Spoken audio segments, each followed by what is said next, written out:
Muy bien, buenos días. ¿Cómo están, varones? ¿Qué dicen? ¿Todo tranquilo? ¿Todo en orden? Qué bueno, qué bueno. Hoy continuamos con esta serie titulada Las parábolas de Jesús. Y hoy vamos a estar estudiando una nueva parábola. Recordemos, ¿todos tienen su libro o están en proceso de tenerlo? ¿No? Ok, hoy vamos a estar viendo una nueva parábola, la de Lucas capítulo 7, el acreedor y dos deudores. El acreedor y dos deudores. Interesante parábola. Y esta parábola que se encuentra en el libro de Lucas capítulo 7, versículos 36 al 50, una de las parábolas más cortas que aparecen dentro de todas las parábolas porque dura solamente un par de versículos. Probablemente este suceso donde Jesús va a contar esta parábola se da un día sábado, donde Jesús seguramente se presentó al templo a leer las escrituras, a dar un mensaje, y después un fariseo que estaba por allí, ¿no es cierto?, llamado Simón, invita a Jesús a comer a su casa. Esto era muy común en esta élite de la sociedad, invitar a un fariseo a comer, al exponente, un fariseo que invitara a comer, porque le daba cierta élite social. Entonces lo invita Simón y allí está preparada la mesa. Recordemos, las mesas no son como las que nosotros estamos sentados ahora, sino que las mesas distaban de esta altura del piso, era normalmente a veces un tablón o simplemente un mantel, si lo podemos decir, puesta en la altura del piso. Entonces los comensales se sentaban o se estiraban sobre su mano izquierda para comer sobre la mano derecha y uno al lado del otro. Generalmente lo que sucedía aquí era que toda persona que llegaba a visitar a comer tenía que sacarse el calzado de sus pies porque llegaba todo polvoriento. Y entonces hasta muchas veces los pies del comensal que estaba a tu lado quedaba cerca de tu cuerpo. Entonces era común limpiarse, asearse, que el invitado o el que te invitaba, ¿no es cierto?, te llevara o te invitara a asearte para sentarte a la mesa. Entonces allí está Jesús con Simón y con otros invitados, y dice el relato que llega una mujer, cuando llega una mujer llorando a este lugar y se postra a los pies de Jesús. Dice el relato, versículo 38 de Lucas capítulo 7, y estando detrás de él a sus pies llorando, comenzó a regar con lágrimas sus pies y los enjugaba con sus cabellos y besaba sus pies y lo ungía con el perfume. Cuando vio esto el fariseo que le había convidado, dijo para sí: si fuera profeta, conocería quién y qué clase de mujer es la que le toca, que es pecadora. Ahora, dentro de esta declaración del fariseo, sí hay verdad, porque la mujer que llega a este lugar era una mujer que de dudosa reputación, o mejor dicho, se conocía a lo que se dedicaba, llega y empieza a infringir un montón de leyes. Primero, como mujer, entrar a un lugar donde no era invitada, y sobre todo una mujer con ese oficio, si lo podemos hacer sin llegar a discriminar, si no la ley así lo marcaba, no podía estar reunida donde estaban los otros hombres, mucho menos hacer lo que esta mujer hizo, que fue no solamente mojar los pies de Jesús con sus lágrimas, sino que soltarse el pelo, que una mujer en público, una mujer frente a otras personas, se soltara el pelo no era bien visto, y con sus pelos empezar a enjugar o enjuagar los pies de alguien, en este caso de Jesús, pues no era bueno. No era bueno. Si no hubiese infringido ahí si hasta el momento no hubiese infringido ninguna ley, ahí estaba infringiendo varias, estaba rompiendo varias leyes. Entonces lo que Simón dice, o lo que este fariseo piensa para sí, es, digamos de cierta manera, correcto. Sin embargo, lo hace en una actitud no correcta. Él comienza a juzgar. No solamente lo que ve de la mujer, sino lo que está viendo de Jesús. Y para colmo, si le queremos así poner, Jesús toma una actitud muy pasiva, no la recrimina, ni la quita, ni le dice nada, sino que él toma esta oportunidad como una oportunidad para dar la siguiente parábola. Versículo 40. Entonces, respondiendo Jesús, le dijo: Simón, una cosa tengo que decirte. Y él le dijo: di, maestro. Un acreedor tenía dos deudores. El uno le debía 500 denarios y el otro 50. Y no teniendo ellos con qué pagar, perdonó a ambos. Di pues, ¿cuál de ellos le amará más? ¿Cuál de ellos le amará más? Y esta pregunta llega a nosotros en esta mañana para poder responder a este momento o a esta pregunta que Jesús le hizo a Simón y buscar una respuesta que realmente satisfaga nuestro corazón. Y en esta parábola, en el contexto donde se está dando, tenemos tres personajes que representan tres corazones, y ahí lo tienen en sus hojas. El primer personaje vimos que era la mujer pecadora que se presenta ante el banquete, la cual nos representa o nos deja ver a las personas que tienen un corazón quebrantado. Si bien ella no fue invitada, no estaba dentro de la lista de las personas que se esperaba, mucho menos siendo quien era, ella decide llegar a ese lugar en busca de algo que solucione el dolor o la situación que vivía. Esta mujer representa a aquellas personas con un corazón quebrantado. También tenemos en esta historia a Simón, quien tiene un pensamiento continuo de desaprobación, quizás por su lugar, por su oficio, a lo que se dedicaba. Él estaba constantemente, continuamente filtrando a las personas a través de las leyes, a través de las situaciones morales. Entonces allí está, lo primero que hace él, emite un juicio sobre la mujer, por quién era, por cómo estaba y por lo que estaba haciendo, pero no, digamos, no contento con esto, no satisfecho con esto, también en su pensamiento emite un juicio ¿contra quién? Contra Jesús. Contra Jesús. Si éste conociera quién es, ¿no es cierto?, emite un juicio.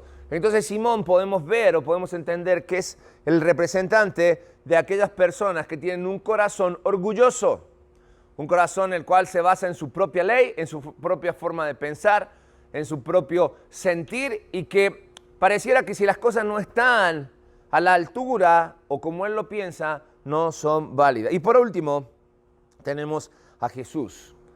A Jesús, quien va a aprovechar esta oportunidad como tantas veces aprovechó diferentes oportunidades para mostrar cómo es su corazón y cómo debe ser nuestro corazón. Porque Jesús demuestra o representa a las personas que tienen y saben tener un corazón amoroso. Un corazón que no juzga, un corazón que está ahí para aprovechar esa oportunidad, para atender a los diferentes corazones, porque Jesús va a atender tanto al corazón orgulloso como al corazón quebrantado. Entonces Jesús va a dar esta parábola, hablando de diferentes también escenas con diferentes personajes. Y nos metemos ahora sí de lleno a la parábola. En la parábola encontramos dos deudores.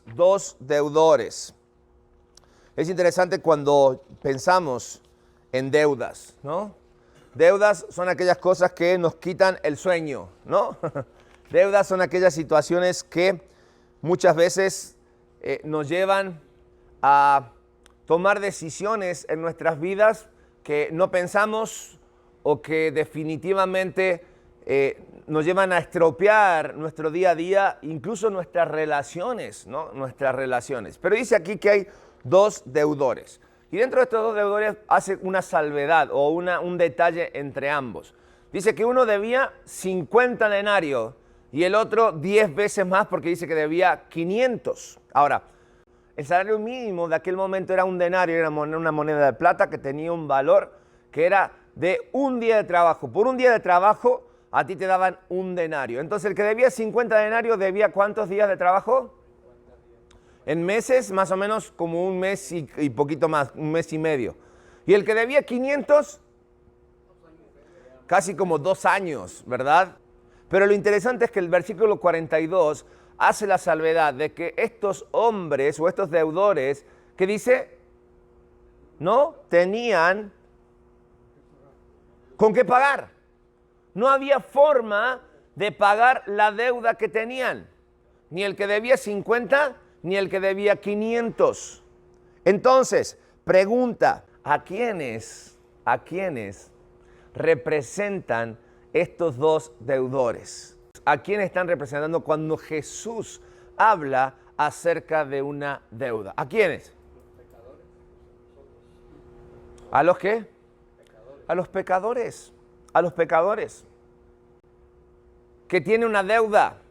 Una deuda que es impagable porque tiene que ver con el pecado. Ya no hablamos de dinero, Ya no hablamos de un monto específico. Hablamos de algo que definitivamente, como el versículo 42 dice, es imposible de pagar. Y después de esto viene la pregunta. Y es una pregunta que nos lleva a que nos pongamos en línea conforme al pensamiento de Jesús. La pregunta que dice Jesús es, bueno, ¿se les perdona la deuda a ambos? ¿Quién va a amar más al acreedor? De esta pregunta, la respuesta a esta pregunta pareciera muy obvia, ¿no? Pareciera muy obvia. Sí, el que se le debía más. Volviendo a la parábola y a lo que estamos interpretando de esta, obviamente dijimos que los deudores representan a los pecadores. Para ambos pecadores hay una condena, hay una deuda. Incluso si nosotros ya hemos reconocido que estos deudores nos representan, porque representan a la humanidad, somos todos deudores, la palabra correcta es ahora, somos todos pecadores ante Dios, y nuestro pecado, fíjate, nuestro pecado sigue siendo o seguirá siendo demasiado grande para que nosotros podamos pagar la deuda por nosotros mismos. No hay con qué pagarla, no hay con qué pagarla. El Salmo 49 en el Antiguo Testamento ya hablaba acerca de esto. En el versículo 6 y el versículo 7 dice, los que confían en sus bienes y de la muchedumbre de sus riquezas se jactan, ninguno de ellos, ¿qué dice? Podrá en manera alguna redimir al hermano ni dar a Dios su rescate. El redimir era salvar o comprar la vida de alguien para sacarlo de la esclavitud, porque si no tenías cómo pagar, te convertías en esclavo de la persona, hasta que alguien viniera o después de un cierto tiempo a tu patrón o a tu nuevo amo, ¿sí? Quisiera redimirte a través de una marca. Él decía, era mi posesión, ahora yo te suelto y te dejo en libertad, ya no me debes. Y nadie más puede cobrar la deuda que tú tenías conmigo porque yo ya pagué. Pero dice, nadie, por más que tenga lo que tenga y por más que venga y me presuma que tenga todo el dinero del mundo, podrá pagar esta deuda que nosotros tenemos con Dios. ¿Por qué? Porque Dios se convierte en el acreedor. ¿Cómo es un acreedor? ¿Qué saben ustedes de acreedores? Duros, desalmados, injustos, exigentes. Sin embargo, cuando hay necesidad, ¿por qué vamos a un acreedor? Un acreedor es uno que supuestamente tiene que tener una buena reputación y que tiene que sostener su palabra. Ningún acreedor te miente. Cuando tú vas a pedir dinero prestado a un banco, a una institución de crédito, cual sea, o hasta un usurero, si lo quieres ver así, las cuentas son claras. Y te dicen, si no pagas, hay intereses. E intereses sobre intereses. Y mora. Y si no llegas, un licenciado. Sin embargo, nosotros creemos, entramos y tenemos el acreedor. Bueno, en nuestra vida quizás no pudimos elegir mucho porque nosotros llegamos a este mundo con deuda. Llegamos como pecadores. Y si nuestra deuda no es pagada, la condenación es clara. Es muerte y muerte eterna. Sin embargo, la gracia de Dios hace que un día el acreedor se fije en nosotros y esté dispuesto a pagar el precio. Pero sí es cierto, todo lo que ustedes dijeron es cierto. El acreedor es justo. El acreedor es insaciable hasta que su deuda no quede cubierta. ¿Por qué? Porque el acreedor tiene derecho sobre lo que paga. Tiene derecho sobre lo que da. Y si el acreedor en este caso es Jesucristo como representante de Dios el Padre, el cual es un juez justo, el cual es el Rey de Reyes, el Señor de Señores, dueño de todas las cosas, tú y yo no tendríamos derecho ni a reclamar.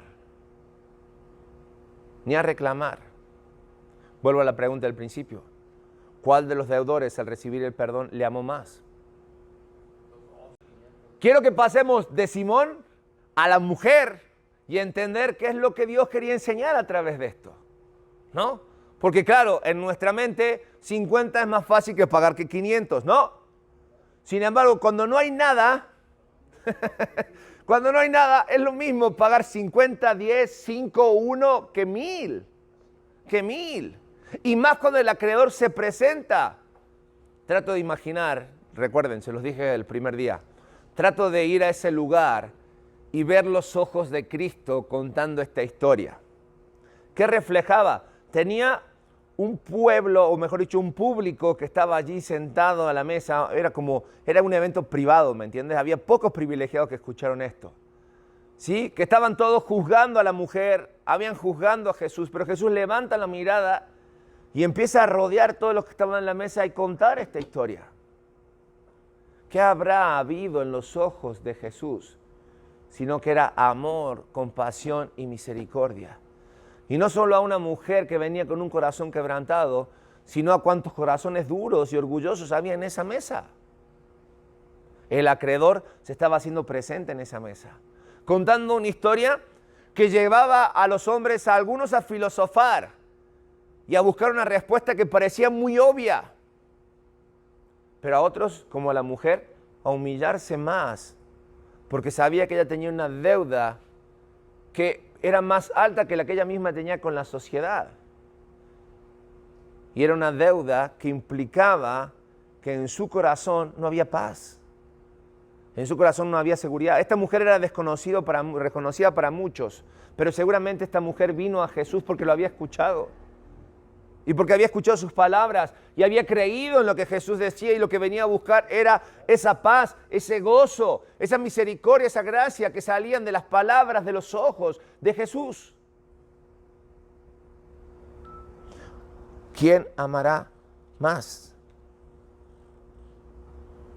Las necesidades, amados, del pecador, completamos en nuestras hojas, son profundas y muchas. Sí. La deuda es muy grande, por tanto las necesidades son profundas y muchas. Pero la plenitud de la misericordia de Dios o de las misericordias de Dios son suficientes. Son suficientes. Por eso el mismo Señor Jesucristo dijo en Mateo capítulo 11, versículo 28 lo siguiente: venid a mí todos los que estáis, ¿quiénes? Trabajados y cargados, y yo os haré descansar. Hay deudas que nos quitan el sueño, ¿verdad? La hipoteca de la casa, la cuota del auto, las colegiaturas de los hijos, lo que le pedimos prestado a la suegra, cosas que nos quitan el sueño, ¿verdad? Sobre todo la última, ¿verdad? Pero lo más interesante de todo esto es que esas deudas son pasajeras. Porque de un día para el otro miramos y decimos, ya se pagó. Hice esfuerzo, trabajé. Rara vez nos perdonan, ¿verdad? Pero hay una deuda que realmente debería quitarnos el sueño. Porque es una deuda de trascendencia eterna. Y es el pecado. Si no hay seguridad en mi vida que esa deuda ha sido pagada, si no hay seguridad en tu vida de que la carga del pecado no ha sido quitada de tu vida, es porque todavía tienes una cita con el acreedor. Es porque todavía estás pensando que tú llevas el control de tu vida, de que no pasa nada, de que ahí la llevas. Mira, las demás deudas pasan, de alguna forma se cubren. Más, si te vas, le dejas la bronca a alguien más. Pero esta deuda de la cual Jesús está ofreciendo a estos deudores, impagable, no hay nada con que se pueda pagar. Esta deuda debe ser la que tú y yo debemos solucionar antes que nada. Antes que nada. Porque las necesidades del pecador son profundas y muchas. Sin embargo, la misericordia de Dios está ahí. Ahora, cuidado. Porque Dios, cuando se transforma en el acreedor, puede ser el más duro de nuestros acreedores. ¿Por qué? Porque Dios da mucho. Él siempre se ofrece, ponemos en nuestras hojas. Él siempre se está ofreciendo. Venid a mí todos los que estáis trabajados y cargados. Él está llamando. Y Él está acercándose a los deudores. Fíjate qué interesante, el acreedor vino para ver cómo estaba la situación de los deudores y él decidió perdonar la deuda. ¿Por qué? Porque siempre Dios da lo mejor. Lo mejor ante una deuda, ¿qué es? Que quede saldada. Eso es lo mejor, el perdón, que quede saldado. Eso es lo mejor de una deuda. Sí, que quede librada. Pero así como Dios da lo mejor, espera de ti y de mí lo mejor. Ese es el principio bíblico. Nosotros antes le debíamos o éramos esclavos del pecado, con una deuda impagable. Llegó el proveedor o llegó el acreedor y él puso el precio muy alto, pero él pagó la deuda con la sangre de su hijo. Y ahora dice la palabra de Dios que pasamos de la esclavitud del pecado a ser siervos por amor. Siervos por amor. Tenemos gracia, tenemos misericordia, pero nuestra vida de ahora en más tiene un propósito, vivir lo mejor para quien dio lo mejor ofreciéndose. De eso se trata este acreedor. Y lo tercero que aparece en esta parábola, muy interesante, es el perdón de las deudas. El perdón de las deudas. ¿Qué es lo mejor para una deuda? Que sea quitada, que sea perdonada. Vuelvo a preguntar, ¿cuál de los deudores amará más al acreedor? La respuesta de Simón dice, la respuesta de Simón, vamos a ver versículo, respondiendo Simón le dijo, pienso que aquel a quien perdonó más, y él le dijo, rectamente has juzgado, ¿sí? Un pensamiento correcto, pensamiento recto conforme a los principios y conforme a los números rápidos que sacas. Dice versículo 44, y vuelto a la mujer, dijo a Simón, ¿ves a esta mujer? Entré a tu casa y no me diste agua para mis pies, mas ésta ha regado mis pies con lágrimas y los ha enjugado con sus cabellos. No me diste beso, mas ésta desde que entré no ha cesado de besar mis pies. No ungiste mi cabeza con aceite, mas ésta ha ungido con perfume mis pies. Por lo cual te digo que sus muchos pecados le son perdonados, porque amó mucho más. Mas aquel a quien se le perdona poco, poco ama. Y a ella le dijo, tus pecados te son perdonados. Y esta frase del final cambia todo. Cambia todo. ¿Por qué digo esto? Porque Jesús, en una forma de no confrontar la situación para generar un conflicto mayor, respeta este pensamiento de Simón diciendo, justamente has juzgado. Y le muestra lo que esta mujer ha hecho comparando a cómo Simón, pensando que en su justicia, pensando que en su orgullo, él tenía una lista de pecados menos que la de la mujer, quizás no le había dado el lugar a Jesucristo que debía tener. Jesús le dice, yo llegué a este lugar, Simón, y ni me besaste, ni me tomaste en cuenta. No lavaste mis pies, no me ungiste con aceite como se hacía con los invitados importantes que llegaban a la mesa. Sin embargo, esta mujer desde que entró no dejó de besar mis pies, me los lavó, me ungió con aceite. Me ungió con aceite, sí, era el perfume. Sí. Entonces viajo a aquel momento y simplemente puedo ver un Simón con la cabeza agacha, humillado, humillado. Porque no se trata de cuánto pecado nosotros tenemos, sino se trata de nuestra respuesta ante el acreedor, ante el que llega a cobrar exactamente lo que hay en nuestro corazón. La respuesta de Simón fue muy lógica, fue muy válida desde el punto de vista humano, pero cuando se trata de una deuda impagable, prima el corazón de aquel que recibe el perdón. El acreedor se presenta. El llamado no es para todos. El perdón está ahí, la posibilidad, pero no todos responden. No todos responden. Jesús venía claramente con esta parábola a decirle al mundo, hay perdón por los pecados. Por eso el principio aparece en 1 Juan capítulo 4 versículo 9 cuando dice, nosotros le amamos a Él. ¿Por qué? Porque Él nos amó primero. Ese es el concepto. Ese es el concepto de amor en nuestra vida. No le amamos porque fuimos más o menos pecadores. Le amamos porque su amor llegó a nosotros. Y al entender la magnitud de amor, nosotros debemos decidir amarle todos los días. Yo no puedo limitar el amor a Dios, decir, no, porque Dios me amó menos que al violador o al adicto, ¿me entiendes? O al asesino. Nosotros no amamos a Dios por decisión, amamos por respuesta a su amor. Porque nuestra naturaleza no nos lleva a decidir amar a Dios. Somos enemigos de Dios. Estamos muertos en nuestros delitos y pecados. Por lo tanto, la pregunta, decíamos, final es, ¿cómo se recibe el perdón de Dios? En primer lugar, inciso A, creer en Jesús. Creer en Jesús. ¿Qué significa creerle? Al creer en Jesús.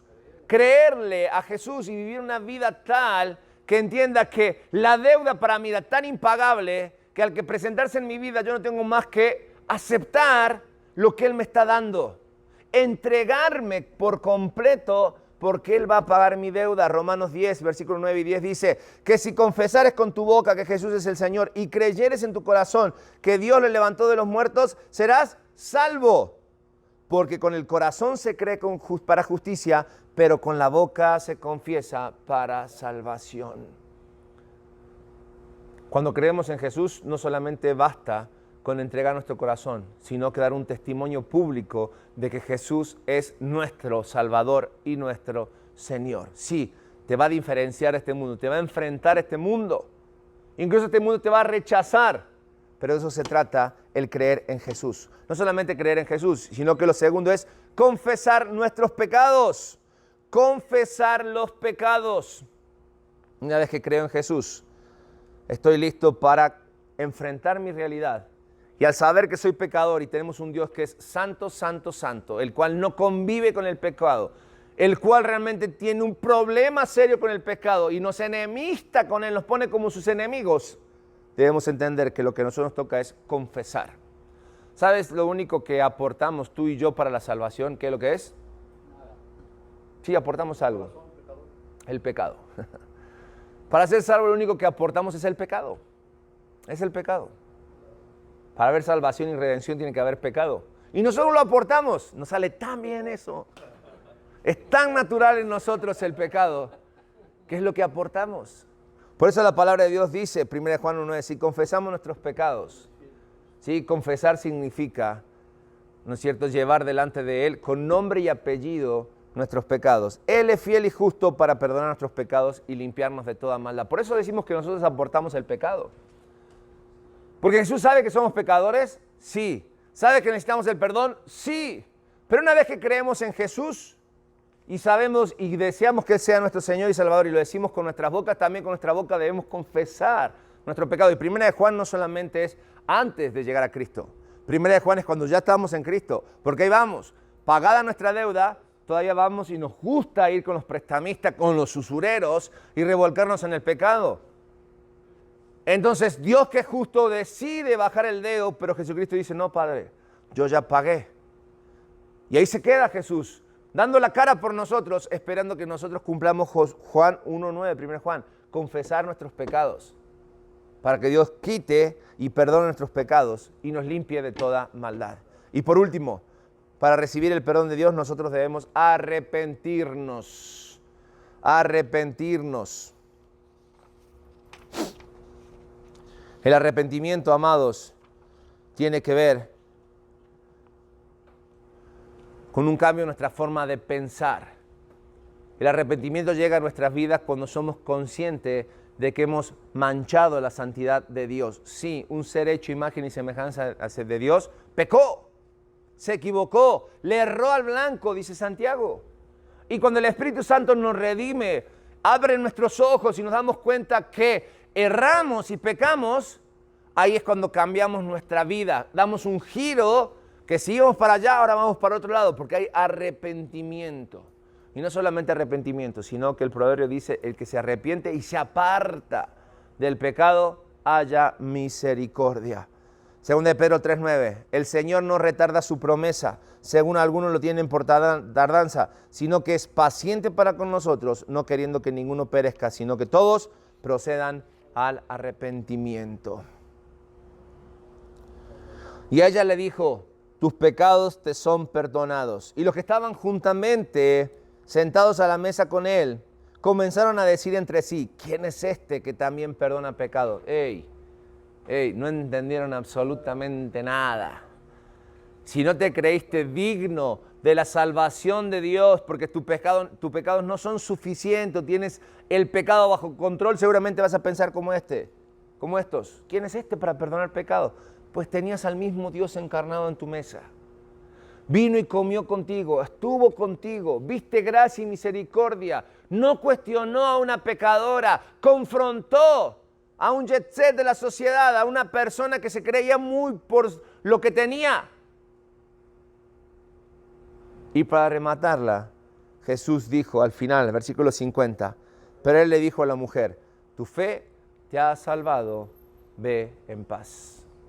Que esta frase, el final, para nosotros sea una realidad. Que hoy al salir de este lugar y cruzar esa puerta para enfrentar las responsabilidades del día, nos vayamos seguros sabiendo de que podemos ir en paz porque nuestra fe la hemos depositado en aquel que fue capaz de pagar nuestra deuda. En Cristo Jesús, nuestro acreedor, el cual por gracia y misericordia ofreció el perdón a nuestras vidas. Y que nosotros realmente seamos receptores de ese perdón, que hemos recibido ese perdón.